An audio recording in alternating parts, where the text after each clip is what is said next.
Est-ce que ça vous arrive d'aborder la question de la succession de M. Tshisekedi au sein du parti? Non, non. Très sincèrement, non. Parce que d'abord, j'ai remarqué que c'est un sujet tabou chez les Bantous que nous sommes. Hein. On ne parle jamais de la disparition du leader, du patriarche.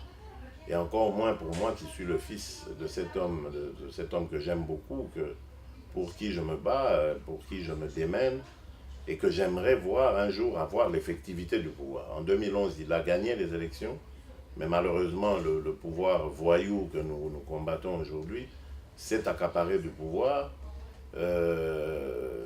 Demain, j'espère qu'il y aura plus de possibilités, en tout cas cette fois. C'est pour ça que nous voulons que le dialogue ait lieu. Plus de possibilités techniques, hein, de pouvoir montrer à la face du monde qu'Étienne Tshisekedi est vraiment celui que le peuple veut voir à la tête du pays. C'est ça mon combat. Donc je ne parle pas de sa succession. C'est un tort, c'est peut-être une faiblesse parce que bon, il a l'âge qu'il a, il faudrait peut-être penser à l'avenir. Mais moi je pense vraiment que lorsqu'on est une organisation, comme l'est l'UDPS, ça fait 33 ans maintenant, un peu plus que l'UDPS est créée.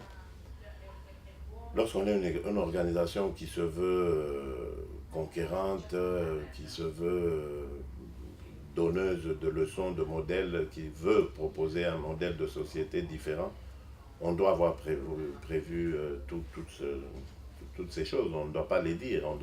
Et ces choses, je l'ai dit ici, le mécanisme, c'est un congrès. Le jour où Tshisekedi disparaît ou quitte la politique ou que sais-je, le jour où son fauteuil reste vide, normalement, en tant qu'homme responsable, adulte, nous devrions pouvoir nous retrouver autour du congrès pour désigner le successeur. Donc ça doit pas...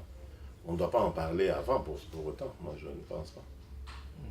Ça ne changera rien, en tout cas. Au contraire, ça risque même d'exacerber les tensions, parce que si vous en parlez, il y aura des ambitions qui vont s'exprimer et des petites guerres sourdines, sournoises qui vont se mener contre eux.